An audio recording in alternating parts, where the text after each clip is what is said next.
Bonjour à tous et à toutes, chers amis, bonjour, restez avec moi. Cette vidéo, je l'adresse surtout aux électeurs de la France insoumise, parce que je crois que beaucoup d'entre vous n'avaient pas compris l'essentiel à savoir, et ce qui est très très très important, et vous allez comprendre parce que je vais faire ça très vite, à ma manière, et vous allez voir que mon raisonnement est logique. Alors, Monsieur Mélenchon, là je vais commencer par le début. Alors Monsieur Mélenchon, l'OL est en train de dire, moi j'irai voter, ça c'était au présidentiel, deuxième tour, hein, mais je laisse mes électeurs le soin de voter pour qui, enfin, ils font ce qu'ils veulent, hein, c'est leur choix, je n'ai pas à donner de consignes de vote, c'est des grands garçons, mais moi, ma conscience m'interdit de donner des consignes de vote. Il obéit à la voix de sa conscience, soi-disant. Seulement voilà, c'est pas tout à fait vrai parce que il donne des consignes de vote implicitement, indirectement, par l'intermédiaire de son bras droit ou de son porte-parole, Alexis Corbière. Madame Le Pen, c'est pire que Monsieur Macron. Comment peut-on dire une énormité pareille ? Est-ce que ce monsieur ne connaît pas les effets pervers du capitalisme mondialisé et de la mondialisation ? Comment peut-il dire une énormité pareille ? C'est donc qu'il est lui aussi qui se sont fait tout savoir par le discours ambiant, le discours anti-Front National, le grand méchant loup, etc., etc. Il y croit encore. J'y crois tous les deux parce que ça les arrange. Hein, attention. Alors, ça veut dire directement voter pour Macron. Voilà, ce sont donc des consignes de vote de Mélenchon. Ok, c'est pareil. Alors après, il y a un petit cinéma là entre Cazeneuve qui fait celui qui va s'en prendre après Mélenchon. Attention, parce que tout ça c'est du divertissement. C'est pour les médias, c'est pour que les médias aient des choses à se mettre sous la dent. Il faut bien qu'ils blablatent. Hein.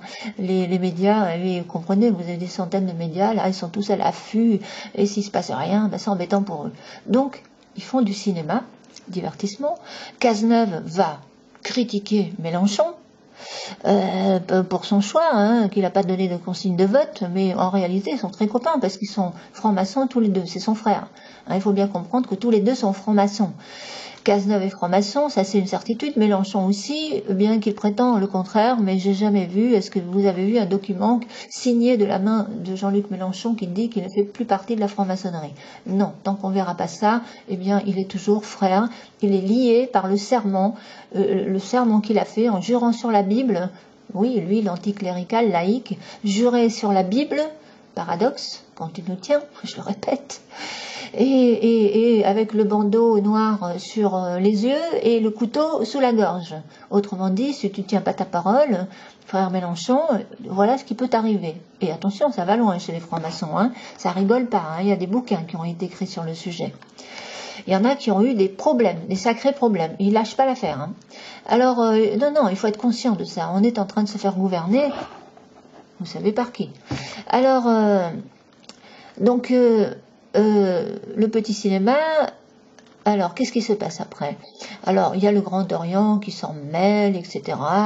Voilà, là, hein, le Grand Orient, une plainte maçonnique contre frère Mélenchon, point d'interrogation, mais ils auraient pu mettre un point d'exclamation, hein, tout simplement, bien sûr. Alors ils se sont concernés au Grand Orient, etc.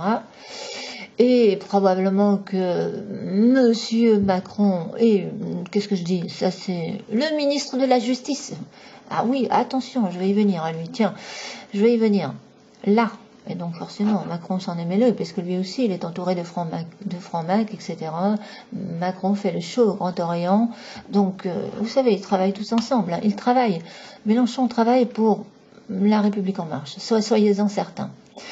Mais il vous fait croire le contraire, et je vais vous dire pourquoi aussi. Alors, maintenant, une plainte. Alors, tout le monde s'en mêle, ça fait encore un bas de chasse dans les médias, etc. Enfin, c'est le grand cinéma entre les deux, là, hein, qui font semblant l'un qui fait semblant de résister, mais ils savent très bien qu'ils sont liés par le contrat. Il le sait, Mélenchon, qu'il est lié par le contrat, et qu'à un moment donné ou à un autre, il va être obligé d'être avec eux. Hein, et c'est exactement ce qui va se passer, vous allez voir. Donc, là, carrément, hein, oh là là, alors Mélenchon l'envoie balader, le traite Cazeneuve de blaireau, pardon, pas blaireau, bedeau, je crois. et le traite de mauvais cerveau même, et donc Mélenchon, il fait semblant de... va porter des plaintes de diffamation. Oui, Mélenchon répond à Cazeneuve, s'il y a un procès en diffamation, j'irai au procès, encore un petit peu pour donner à manger aux médias, il faut bien faire parler les médias. Oh là là, c'est pas possible. Ne pas voir ça, je vous assure, faut être aveugle. Hein. Alors là, évidemment, puis c'est de la provoque qu'il a fait exprès, donc Mélenchon, pour exciter un petit peu l'autre et pour faire du cinéma, mais au final, tout le monde va se retrouver. Et vous allez voir ce qui va se passer. Eh bien, tout simplement, il a eu tellement de pression, puis on l'a menacé. Si jamais tu donnes pas des consignes de vote cette fois-ci, on te colle au tribunal, etc. Et c'est un procès, puis ceci, tu vas avoir des problèmes. Il a eu probablement des pressions, ou alors, je vous dis, il a fait semblant, ou soit il a fait semblant de leur résister, ce qui est une forte probabilité, ou alors il a réellement les chocottes parce qu'il s'est fait menacer tout simplement à cause du serment, du serment d'Hippocrate, on dirait. Je dirais, tiens, pas Hippocrate, mais hypocrite. Alors, là, évidemment, il va aller dans le sens des francs-maçons qui doivent se soutenir. Parce que je vous dis, dans la franc-maçonnerie, il faut bien comprendre qu'ils sont obligés, je le répète, si vous avez toujours pas compris ça, électeurs de Jean-Luc Mélenchon, si vous n'avez toujours pas compris qu'ils sont liés par le serment, quoi qu'ils disent, quoi qu'ils fassent, quelles que soient les magouilles dans lesquelles ils trempent, que ce soit dans le passé, le présent, le passé ou le présent, ils sont obligés de se soutenir parce que c'est un serment. Et s'ils le font pas, eh bien, quick, ils auront des problèmes. Et c'est d'ailleurs la raison pour laquelle, là, monsieur attention à ne jamais voter, permettre l'élection d'un député Front National. Tout d'un coup, là, les électeurs ne sont plus capables de choisir. La première fois, ils étaient grands garçons, ils étaient capables de choisir tout seuls, pas besoin de consigne de vote pour les présidentielles, mais là, ils n'en sont plus capables. Car c'est à nous qu'il en coûte le plus, à nous. Attendez. Attention à ne jamais permettre l'élection d'un député du Front National, car c'est à nous qu'il en coûte le plus, à nous, le peuple populaire. Je vois pas en quoi ça, mais là, bon, je pourrais développer encore longtemps sur ça, mais je vais pas le faire là, je vais rester là-dessus. Parce que ça, c'est vraiment incroyable que ce monsieur, donc franc-maçon, qui est pour une ouverture d'esprit, la liberté d'expression, la démocratie, etc., qui défend les libertés, etc., est en train de dire à une population qui a voté à entre 28 et 33% pour les idées de Marine Le Pen, pour le patriotisme, en gros, pour le programme de Marine Le Pen, eh bien, ils n'ont pas le droit d'être représentés à l'Assemblée. Ça, c'est la franc-maçonnerie. C'est ahurissant. Ahurissant. Et ils trouvent ça démocratique, c'est extraordinaire. Alors, dire que les francs-maçons sont ouverts d'esprit, etc. Mais tout ça, tout est façade chez les francs-maçons. Il faut bien comprendre que tout est façade. Façade. Mais non, ce ne sont pas des humanistes. Mais non, ils ne veulent pas le bien des Français et des Françaises. Mais non, ils ne veulent pas le bien de l'humanité. Bien sûr que non. Tout ça, c'est de la façade. Et ils sont tellement pas tolérants que si vous êtes franc-maçon, parce que normalement chez les francs-maçons, ils disent qu'ils acceptent toutes les religions, qu'on discute, enfin voilà, c'est exactement le gouvernement Macron dans la franc-maçonnerie. Tout le monde, les bonnes idées, là on cogite autour de la table ronde, c'est le think tank franc-maçonnique, tout le monde vient porter des idées et on discute sur l'avenir de l'humanité, etc. Quelle que soit votre religion, vous pouvez rentrer en franc-maçonnerie, paraît-il.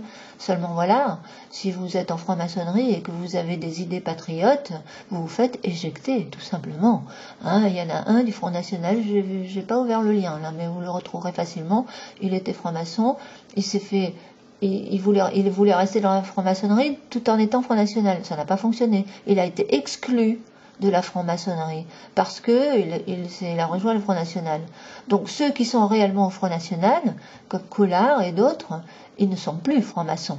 Voilà, tout simplement, ils ne sont plus francs-maçons. Alors, non, ces liens, ces articles, je les ai lus, j'aurais dû les sortir là, mais bon, je vais essayer de les retrouver.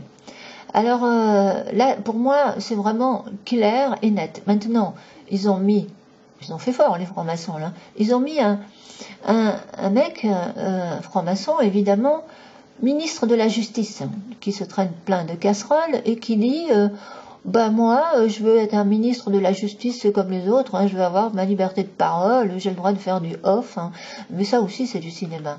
Tous les deux, là, ils sont sortis, ils ont fait une petite concertation à plusieurs là, avec Macron pour savoir comment ils allaient gérer l'histoire de son histoire de casserole, etc. Et non, il vous fait carrément un pied de nez parce qu'il sait qu'il est protégé lui aussi. Il lui arrivera rien. Il va pas démissionner et il ne sera pas éjecté. Et non, il est franc-maçon, il est protégé. Voyons. Alors j'ai le droit de faire du off. C'est carrément un pied de nez. Hein. Le garde des Sceaux nous prend-il pour des sots? Non, il nous prend pour des cons ignorants, c'est tout. Voilà. Alors, si avec ça, vous voulez pas ouvrir les yeux, eh ben écoutez, assumez votre choix par la suite. Hein. Je vous dis, il faudra pas venir pleurer parce que là, ce que vous êtes en train de mettre au pouvoir, c'est grave. Donner des pleins pouvoirs à cette équipe, ben, c'est très, très, très, très grave. Ça veut dire tout simplement c'en est fini de la démocratie, c'en est fini de la justice, parce qu'avec un ministre de la justice comme ça, il n'y a plus de justice. C'est simple. Parce qu'il a décrété que son droit c'était de téléphoner en off à qui il veut pour coller la pression, s'il en a envie, fait ce qu'il veut. Normal, il est protégé.